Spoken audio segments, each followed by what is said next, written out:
Hiya. Happy belated New Year. Oh, God, New Year's a right ball ache, isn't it? I am going to read you a story today that I submitted to a magazine called Steel Jackdaw, which they then published. I was like, that's good, isn't it? So I thought I would read you that story this week. And it's kind of about the strangers that we meet in life and the things that they tell us and the things that we tell them and how, kind of nourishing that can be in difficult times. So it's called Togetherness, and here it is. Enjoy. One late summer evening near a canal in the East Midlands, in a house where many people came to stay for not very long, two strangers talked.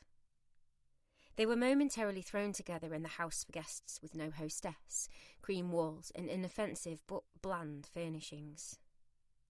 Alice liked it because it was always so clean, and every time she came she could have a bath, sleep in a room with nothing but a bed in it, and either talk to someone new or talk to herself. Bill didn't really like it. He had a lovely home, rich with memories and the tapestries of his interesting life, but he needed space away from all that because he was dying of cancer and hadn't had the heart to tell anyone except his wife and two almost grown-up children. The type of cancer was terminal. Where exactly it was in Bill's body or how far it had spread was not a question anyone answered that particular evening in the cream-clean house with warm radiators. Alice was younger and had at least another 25 years in her, maybe longer. Saying all that, Bill was not an old man, but it would have been worse if Alice had dropped dead at the table. Aside from the dinner Alice had made him and the cancer, Bill really did have enough on his plate already. For all intents and purposes, you would think from looking at Alice she was at least 10 years younger than she really was, and possibly you might make the presumption that she was quite green. But she wasn't. Not really. Just a little odd and a little exceptional. Having spent a life closer to death, violence and illness than most people realised, there was very little that could shock Alice. A child, mistaking Alice for an elf, had asked her if Santa could bring back her dead mother in the grotto that Christmas. A parent had confessed to taking ecstasy tablets with half a pint of whiskey during a sack race on Sports Day, and an old lady had revealed an addiction to stealing one pair of pants from packets of 5 on the checkout at Sainsbury's only last Wednesday. One time, at the Cream House, a man had said to Alice that he had 2 children, but only one of them was alive. Alice might have stopped asking people if they had children after that, but she didn't. Another time, a lady had almost set the whole unremarkable but comfortable place alight, leaving the gas on unlit, filling the air from the hob to the top hallway landing. An explosion was narrowly avoided because Alice came back in time to turn it off and open all the windows. The lady told everyone else it was Alice who had left the gas on and her who had saved the day, but that was okay with Alice. She was often the one who got the blame. Oh, away with the fairies, they'd say. This time at the house, it was Bill and his uninvited but persistent cancer. While eating one of his last meals with her, Bill said things he had never said to anyone before, certainly not anyone he knew well. Revelations, I suppose you would call them. And had anything untoward happened with Alice that evening after, say, a late rash purchase of a bottle of wine and talks that unexpectedly drifted deep into the intimate night, it most certainly would have been Alice's idea and not his. Looking back, I feel almost certain that Bill sat down to tea with Alice because she must have said something or done something that made him want to talk to her. After she had taken her big purple pills in front of him, asked him if he'd like to share her pie — it was rather large for just Alice — he had given her a kind of, oh, fuck it then, look, and just sat down. They had mash and veg with the pie, and butter, because there was no gravy at the house. it wasn't really lived in enough for those type of condiments, and they were closer to the north, where people had butter with most things anyway. When they were halfway through the shortcut pastry, facing one another 2 meters apart, it was a long, thin type of dinner table, inappropriate for the company, Bill said, "Polarity, Alice, is the one thing in this life you can be sure of. Where there is love, there is hate. Where there is war, there can be peace. And where there is destruction, so there is creation." Bill was, as he said this, he was stealing from Charles Dickens, but he was also dying, so it felt inappropriate for Alice to say so at the time. And he meant what he said. Pale-faced and crazy grey-white hair, all in a mess at the opposite end of the unremarkable pine table. He used his hands a lot when he spoke, waving them around, and when he became serious, he stopped moving them all together and laid them down on the unremarkable table runner. It was like his arms had given up, all of a sudden, under the weight of the seriousness of it all. Bill was a dishevelled, handsome and well-spoken. He didn't have a cut-glass accent, but clear, rounded syllables and that R sound that people from the south of England and public schools have. Alice didn't say much, but what she did say was very much from the heart, and though warm, it was rough around the edges, like her. She was a very pretty girl, and did think about sex, but that was not unusual, and often something that popped up in her mind when speaking to most people, handsome or not.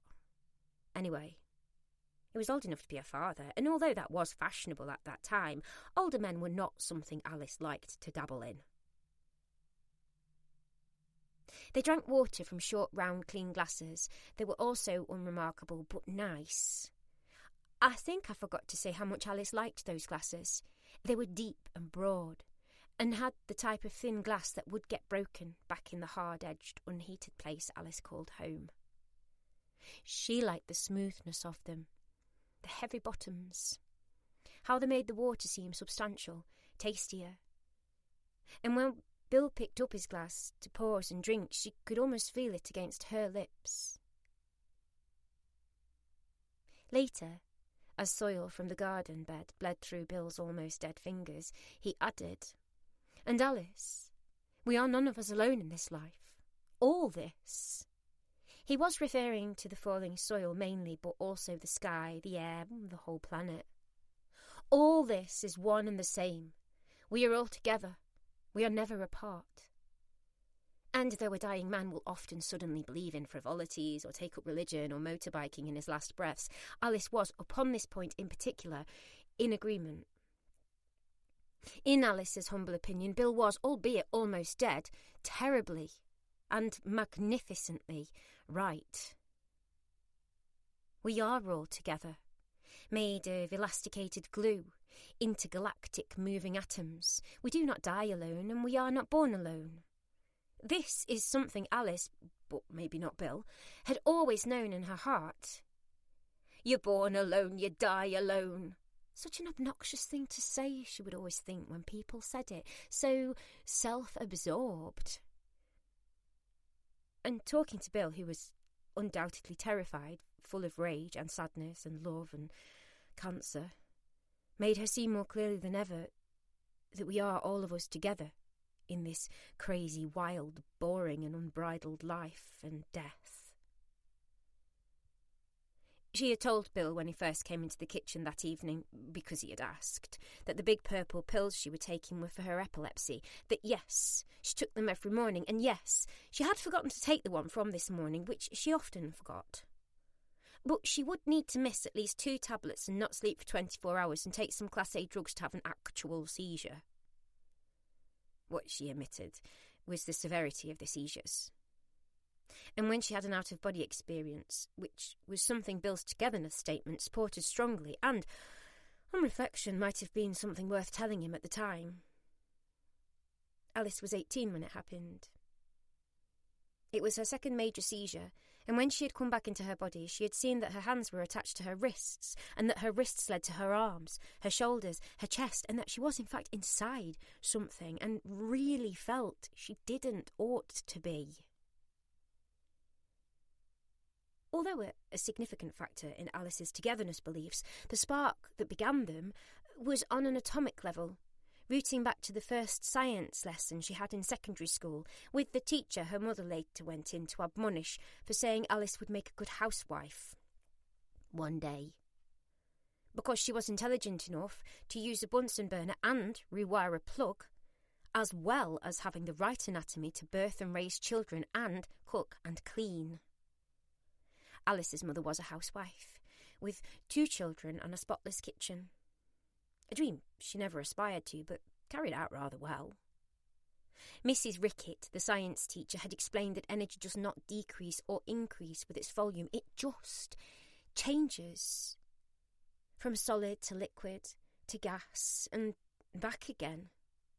The amount always stayed the same, and that struck such a chord with Alice that she repeated it to Bill, 15 years later, as they sat on the garden's flowerless bed wall. He wasn't really sure what she meant until she got to the end of her explanation. We're all made up of the same stuff, aren't we? And when you do die, Bill, you won't be gone. You'll still be here, just in a different form. She wanted to add that he wouldn't be able to talk with a mouth and that he might become the soil he had in his hand, but that didn't feel like the right thing to say, so she kept it to herself. Bill had that look about him that people got with her, when they had suddenly had enough and reverted back to thinking she couldn't be a day over 11, and what could she possibly know about life or death when she was so, Alice. People like bluntness more than they think, but it is so uncommon that after a few hours of water in nice glasses and unremarkable clean cream tables and warm evening sun on garden walls, authenticity becomes a little bit wearing. Annoying even. Especially when it comes so easily to someone else and not to you. On the day that Bill died, there was a small part of him, maybe the part that weighs that extra bit, the weight of the soul. That part of Bill was glad he had heard Alice say what she had said, because it brought him a little peace to know that he wasn't going to disappear, that the amount of him would stay the same.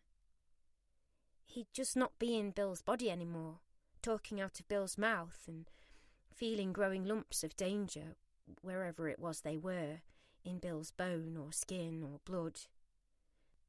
And maybe he would be in heaven, or maybe he would be in the stars, or maybe he would be in the hearts and memories of his loved ones, or maybe he would be worm food. But all of those things were better than just being gone, than being alone. Nobody wants that. And he wasn't alone either when he died. He was less alone than he had ever been before. Because death is not the end, however you might like to paint it. Alice knew this, and she was glad to be able to share it with Bill.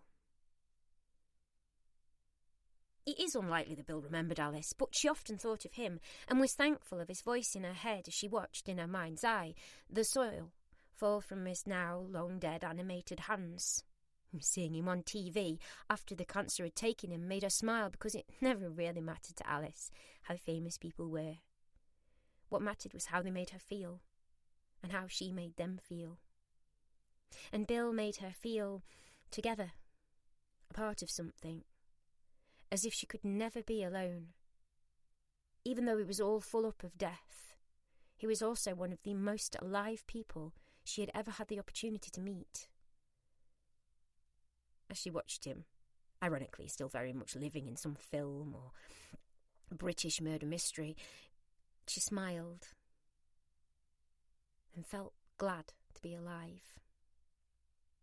A part of the same flesh and blood and soil and air as he was.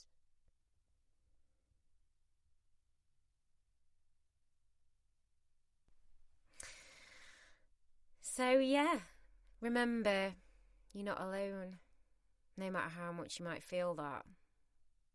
You're not? I just don't think you are. You born alone, you die alone. But who thought of that, morbid bugger? Anyway, have a good week. Hopefully I'll post a little bit sooner next time. Take care. Bye.